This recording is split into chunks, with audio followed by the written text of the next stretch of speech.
ఉద్యోగం పేరుతో నా కూతురును వ్యభిచార కూపంలోకి లాగారు, కాపాడండి అని మొరపెట్టుకుంటున్న ఓ అభాగ్య తల్లి. ఆ తల్లి ఆవేదనను సాక్షాత్తు హోంమంత్రి, డిప్యూటీ సీఎంతో సహా పట్టించుకోకపోవడం చాలా చాలా విచారకరం. ఆ తల్లి యొక్క అభాగ్యురాల యొక్క మాటలు వింటుంటే, కన్నీటి గాథను చూస్తుంటే ఈ రాష్ట్రంలో వధువుకు, ఆడబిడ్డలకు ఎటువంటి రక్షణ ఉందో స్పష్టంగా అర్థమవుతుంది. ఆ తల్లి యొక్క ఆవేదన మాటల్లో విందాం. వ్యభిచారంలో పెట్టి ఈ వాటికి 2 సంవత్సరాల నుంచి పిచ్చి కుక్క తిరిగినట్టు ఆఫీస్ అన్ని తిరిగిన చంద్రబాబు నాయుడు గలతబట్టే ఆయన గెలవనీరు, లోకేష్ బాబుని గలతబట్టే ఆయన గెలవనీరు, పరిసి ఏళ్ళ గలతాడు ఎవరిని గెలవనీరు. ఆడిపోయినా పిచ్చిది మెంటల్ తింటారు. తిరుమలలో పనిచేసి బిడ్డని డిగ్రీ వరకు చదివించిన, మాయ మాటలు చెప్పి ఉద్యోగం ఇప్పిస్తా, పెళ్లి చేస్తా అని ఈ బుద్ధునికి ఆసూకు లేదే.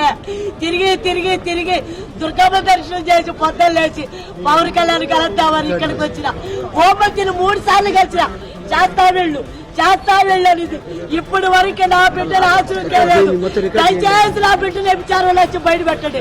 దయచేసి నా బిడ్డను ఉద్యోగం ఇప్పించి పెళ్లి చేయండి. నా కాడికి నాకున్నా పర్వాలేదు. నా బిడ్డ ఆడున్నా బాగుండా డ్రగ్స్లకి మందులకి అలవాటు చేయొద్దు. మీకు దండం పెడతా. సీఎం సారు వ్యభిచారం తిరుమతలో ముమ్మరంగా నాలాంటి పేదోళ్ళ పిల్లకాయలు వ్యభిచారం పెడుతున్నారు. నా బిడ్డను మాత్రం కాపాడుతండ్రి. నేను కష్టపడుతున్నా తిరుమలలో. నాకు ఇదిగా ఈ బిడ్డను కూడా మీరే చదివించండి, ఈ బిడ్డను కూడా చదివించండి. సీఎం సారు మీకు దండం పెడతా.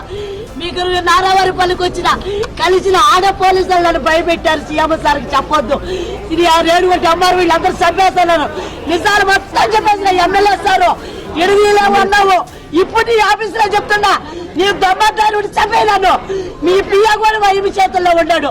చంపేయండి, అందరూ కలిసి చంపేయండి. మా ఏమన్నా చేసుకోండి. తల్లి పోరాటం ఎంత బాగా అంటే, ఏ తల్లికి ఏ పేదవాళ్ళకి వ్యాపారం పెట్టి తల్లుల్ని ఆఫీసుల చుట్టూ తిరిగి తిరిగి తిరిగి కొట్టినారు. డిఎస్పీ ఆఫీస్ కాడికి పోతే ఈ విధంగా కొట్టారు, కలెక్టర్ ఆఫీస్ పోతే ఈ విధంగా కొట్టారు.